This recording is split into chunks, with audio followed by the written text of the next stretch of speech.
being maintained, though. Speaking of which, do you remember what I told you about my proposal to work together on a missile defense system? Yes. You can ask all of them. All of them are safe and sound, thank God.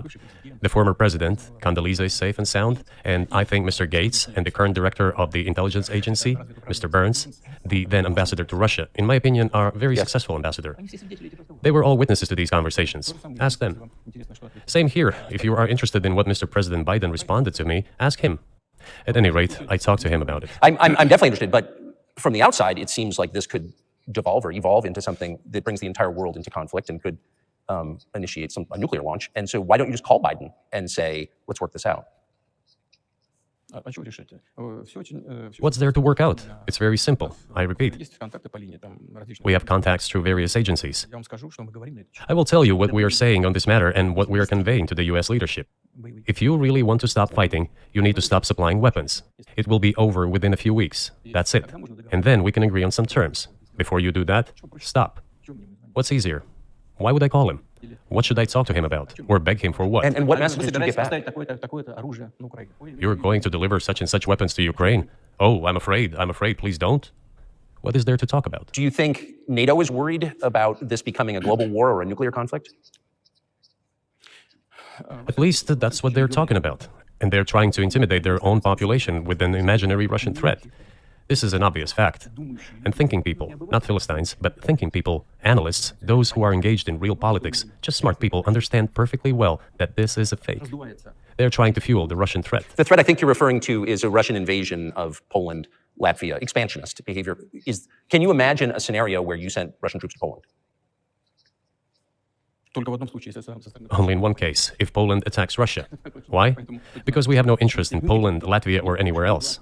Why would we do that? We simply don't have any interest. It's just threat-mongering. Well, the argument, I know you know this, is that, well, he invaded Ukraine, he has territorial aims across the continent, and you're saying unequivocally you don't.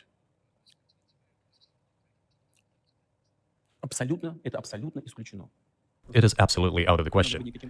You just don't have to be any kind of analyst. It goes against common sense to get involved in some kind of a global war.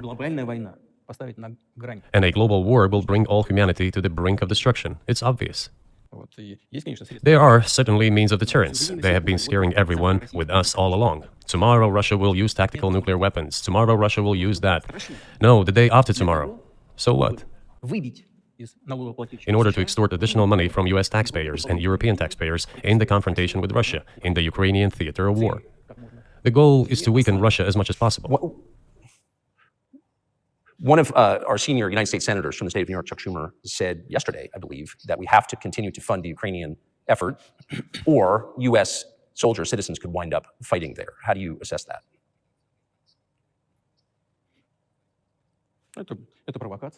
This is a provocation, and a cheap provocation at that. I do not understand why American soldiers should fight in Ukraine. There are mercenaries from the United States there. The bigger number of mercenaries comes from Poland, with mercenaries from the United States in second place, and mercenaries from Georgia in third place. Well, if somebody has the desire to send regular troops, that would certainly bring humanity to the brink of very serious global conflict. This is obvious. Do the United States need this? What for? Thousands of miles away from your national territory. Don't you have anything better to do? You have issues on the border, issues with migration, issues with the national debt, more than $33 trillion. You have nothing better to do, so you should fight in Ukraine? Wouldn't it be better to negotiate with Russia? Make an agreement, already understanding the situation that is developing today, realizing that Russia will fight for its interests to the end? And realizing this, actually return to common sense, start respecting our country and its interests, and look for certain solutions. It seems to me that this is much smarter and more rational. Who blew up Nord Stream? You for sure. I was busy that day. Nate, do you have I did not blow up Nord Stream. Thank you, though. You personally may have an alibi, but the CIA has no such alibi. Did you have evidence that NATO or the CIA did it? You know, I won't get into details, but people always say in such cases, look for someone who is interested. But in this case, we should not only look for someone who is interested, but also for someone who has capabilities. Because there may be many people interested, but not all of them are capable of sinking to the bottom of the Baltic Sea and carrying out this explosion. These two components should be connected. Who is interested and who is capable of doing it. But I'm confused. I mean, that's the biggest act of industrial terrorism ever. and it's the largest emission of CO2 in history. Okay, so if you had evidence, and presumably given your security services, your intel services, you would, that NATO, the US, CIA, the West did this, why wouldn't you present it and win a propaganda victory? In the war of propaganda, it is very difficult to defeat the United States, because the United States controls all the world's media and many European media. The ultimate beneficiary of the biggest European media are American financial institutions. Don't you know that? So it is possible to get involved in this work, but it is cost prohibitive, so to speak. We can simply shine the spotlight on our sources of information, and we will not achieve results. It is clear to the whole world what happened, and even American analysts talk about it directly. It's true. Yes, but here's a question you may be able to answer. You worked in Germany, famously. The Germans clearly know that their NATO partner did this, and it damaged their economy greatly. It may never recover. Why are they being silent about it? That's very confusing to me. Why wouldn't the Germans say something about it? This also confuses me. But today's German leadership is guided by the interests of the collective West rather than its national interests. Otherwise, it is difficult to explain the logic of their action or inaction. After all, it is not only about Nord Stream 1, which was blown up, and the Nord Stream 2 was damaged. But one pipe is safe and sound, and gas can be supplied to Europe through it. But Germany does not open it. We're ready, please. There's another route through Poland, called Yamal Europe, which also allows for large flow. Poland has closed it, but Poland packs from the German hand. It receives money from the pan-European funds, and Germany is the main donor to these pan-European funds. Germany feeds Poland to a certain extent. And they close their route to Germany. Why? I don't understand. Ukraine, to which the Germans supply weapons and give money. Germany is the second sponsor of the United States in terms of financial aid to Ukraine. There are two gas routes through Ukraine. They simply closed one route, the Ukrainians. Open the second route and please get gas from Russia. They do not open it. Why don't the Germans say, look guys, we give you money and weapons, open up the valve, please, let the gas from Russia pass through for us. We're buying liquefied gas at exorbitant prices in Europe, which brings the level of our competitiveness and economy in general down to zero. Do you want us to give you money? Let us have the decent existence, to make money for our economy, because this is where the money we give you comes from. They refuse to do so. Why? Ask them. That is what is like in their heads. Those are highly incompetent people. Well, maybe the world is breaking into two hemispheres, one with cheap energy, the other without. And I want to ask you that. If we're now a multipolar world, obviously we are, can you describe the blocks of alliances? Who is in each side, do you think? Listen, you have said that the world is breaking into two hemispheres. A human brain is divided into two hemispheres. One is responsible for one type of activities, the other one is more about creativity and so on. But it is still one and the same head. The world should be a single whole. Security should be shared rather than meant for the golden billion. That is the only scenario where the world could be stable, sustainable, and predictable. Until then, while the head is split in two parts, it is an illness, a serious adverse condition. It is a period of severe disease that the world is going through now. But I think that, thanks to honest journalism, this work is akin to work of the doctors. This could somehow be remedied. Well, let's just give one example, the US dollar, which has kind of united the world in a lot of ways, maybe not to your advantage, but certainly ours. Is that going away as the reserve currency, the universally accepted currency? How have sanctions, do you think, changed the dollar's place in the world? You know, to use the dollar as a tool of foreign policy struggle is one of the biggest strategic mistakes made by the US political leadership. The dollar is the cornerstone of the United States power. I think everyone understands very well that no matter how many dollars are printed, they are quickly dispersed all over the world.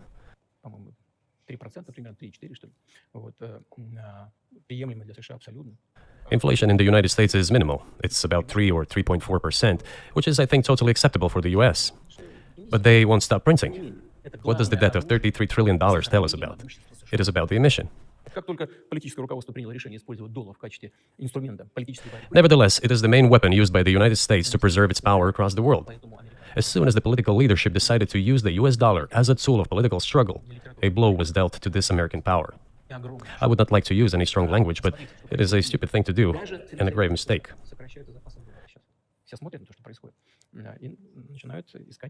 Look at what is going on in the world. Even the United States allies are now downsizing their dollar reserves. Seeing this, everyone starts looking for ways to protect themselves.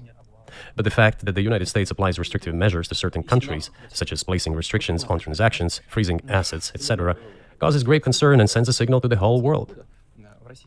What did we have here? Until 2022, about 80% of Russian foreign trade transactions were made in US dollars and euros.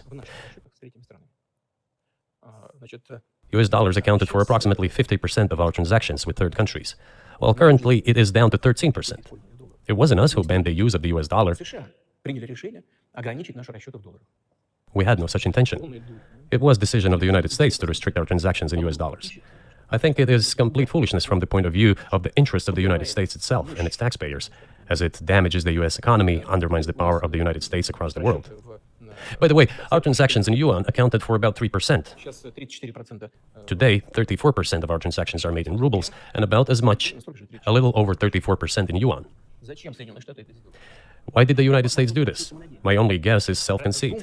They probably thought it would lead to full collapse, but nothing collapsed. Moreover, other countries, including oil producers, are thinking of and already accepting payments for oil in yuan. Do you even realize what is going on or not? Does anyone in the United States realize this? What are you doing? You are cutting yourself off. All experts say this. Ask any intelligent and thinking person in the United States what the dollar means for the US. But You're killing it with your own hands. I think that's I think it's a fair assessment. The question is what comes next, and maybe you trade one colonial power for another, much less sentimental and forgiving colonial power. I mean, is the BRICS, for example, in danger of being completely dominated by the Chinese economy in a way that's not good for their sovereignty? Do you worry about that? Well, we have heard those boogeyman stories before. It is a boogeyman story. We're neighbors with China. You cannot choose neighbors just as you cannot choose close relatives. We share a border of 1,000 kilometers with them. This is number one. Second, we have a centuries-long history of coexistence. We're used to it. Third, China's foreign policy philosophy is not aggressive. Its idea is to always look for compromise, and we can see that. The next point is as follows. We are always told the same boogeyman story, and here it goes again. Through an euphemistic form, but it is still the same boogeyman story. The cooperation with China keeps increasing. The pace at which China's cooperation with Europe is growing is higher and greater than that of the growth of Chinese-Russian cooperation. Ask Europeans, aren't they afraid? They might be, I don't know. But they are still trying to access China's market at all costs, especially now that they are facing economic problems. Chinese businesses are also exploring the European market. Do Chinese businesses have small presence in the United States? Yes, the political decisions are such that they are trying to limit their cooperation with China. It is to your own detriment, Mr. Tucker, that you are limiting cooperation with China. You are hurting yourself. It is a delicate matter, and there are no silver bullet solutions, just as it is with the dollar. So, before introducing any illegitimate sanctions, illegitimate in terms of the Charter of the United Nations, one should think very carefully. For decision makers, this appears to be a problem. So you said a moment ago that the world would be a lot better if it weren't broken into competing alliances, if there was cooperation globally. One of the reasons you don't have that is because the current American administration is dead set against you. Do you think if there were a new administration after Joe Biden that you would be able to reestablish communication with the US government? Or does it not matter who the president is? I will tell you, but let me finish the previous thought. We, together with my colleague and friend, President Xi Jinping, set a goal to reach $200 billion of mutual trade with China this year. We have exceeded this level. According to our figures, our bilateral trade with China totals already $230 billion, and the Chinese statistics says it is $240 billion. One more important thing, our trade is well balanced, mutually complementary in high-tech, energy, scientific research and development. It is very balanced. As for BRICS, where Russia took over the presidency this year, the BRICS countries are, by and large, developing very rapidly. Look, if memory serves me right, back in 1992, the share of the G7 countries in the world economy amounted to 47%, whereas in 2022, it was down to, I think, a little over 30%. The BRICS countries accounted for only 16% in 1992, but now their share is greater than that of the G7. It has nothing to do with the events in Ukraine. This is due to the trends of global development and world economy, as I mentioned just now. And this is inevitable. This will keep happening. It is like the rise of the sun. You cannot prevent the sun from rising. You have to adapt to it. How do the United States adapt? With the help of force, sanctions, pressure, bombings, and use of armed forces. This is about self-conceit. Your political establishment does not understand that the world is changing under objective circumstances. And in order to preserve your level, even if someone aspires, to the level of dominance, you have to make the right decisions in a competent and timely manner. Such brutal actions, including with regard to Russia and, say, other countries, are counterproductive. This is an obvious fact. It has already become evident. You just asked me if another leader comes and changes something. It is not about the leader. It is not about the personality of a particular person. I had a very good relationship with, say, Bush. I know that in the United States, he was portrayed as some kind of a country boy who does not understand much. I assure you that this is not the case. I think he made a lot of mistakes with regard to Russia, too. I told you about 2008 and the decision in Bucharest to open the NATO's doors for Ukraine and so on. That happened during his presidency. He actually exercised pressure on the Europeans. But in general, on a personal human level, I had a very good relationship with him. He was no worse than any other American or Russian or European politician. I assure you, he understood what he was doing as well as others. I had such personal relationship with Trump as well. It is not about the personality of the leader, it is about the elite's mindset. If the idea of domination at any cost, based also on forceful actions, dominates the American society, nothing will change. It will only get worse. But if, in the end, one comes to the awareness that the world has been changing due to the objective circumstances, and that one should be able to adapt to them in time, using the advantages that the US still has today, then perhaps something may change. Look, China's economy has become the first economy in the world in purchasing power parity.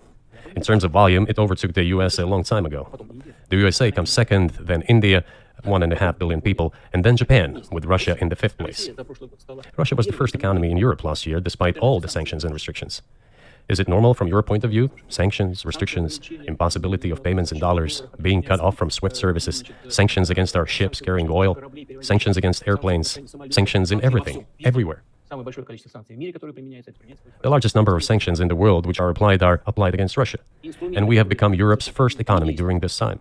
The tools that US uses don't work. Well, one has to think about what to do.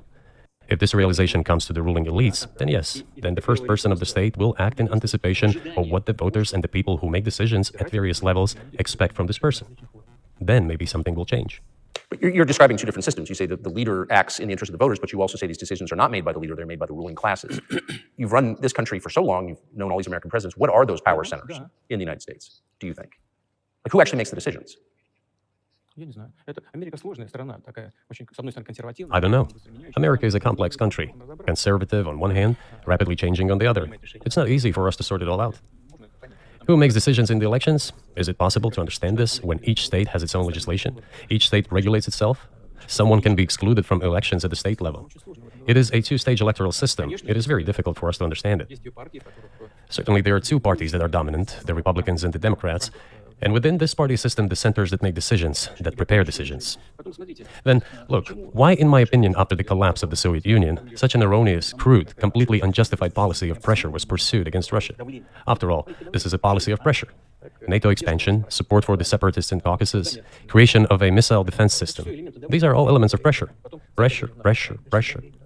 Then, dragging Ukraine into NATO is all about pressure, pressure, pressure. Why? I think, among other things, because excessive production capacities were created. During the confrontation with the Soviet Union, there were many centers created and specialists on the Soviet Union who could not do anything else. They convinced the political leadership that it is necessary to continue chiseling Russia, to try to break it up, to create on this territory several quasi-state entities, and to subdue them in undivided form, to use their combined potential for the future struggle with China. This is a mistake, including the excessive potential of those who worked for the confrontation with the Soviet Union. It is necessary to get rid of this. There should be new, fresh forces, people who look into the future and understand what is happening in the world. Look at how Indonesia is developing. 600 million people. Where can we get away from that? Nowhere. We just have to assume that Indonesia will enter, it is already in, the club of the world's leading economies, no matter who likes it or dislikes it. Yes, we understand and are aware that in the United States, despite all the economic problems, the situation is still normal, with the economy growing decently. The GDP is growing by 2.5%, if I'm not mistaken. But if we want to ensure the future, then we need to change our approach to what is changing. As I already said, the world would nevertheless change, regardless of how the developments in Ukraine end. The world is changing. In the United States themselves, experts are writing that the United States are nonetheless gradually changing their position in the world. It is your experts who write that. I just read them. The only question is how this would happen, painfully and quickly, or gently and gradually. And this is written by people who are not anti-American. They simply follow global development trends. That's it. And in order to assess them and change policies, we need people who think, look forward, can analyze and recommend certain decisions at the level of political leaders. I just have to ask, you've said clearly that NATO expansion eastward is a violation of the promise you all made in 1990. It's a threat to your country. Right before you send troops into Ukraine, the Vice President of the United States went to the Munich Security Conference and encouraged the President of Ukraine to join NATO. Do you think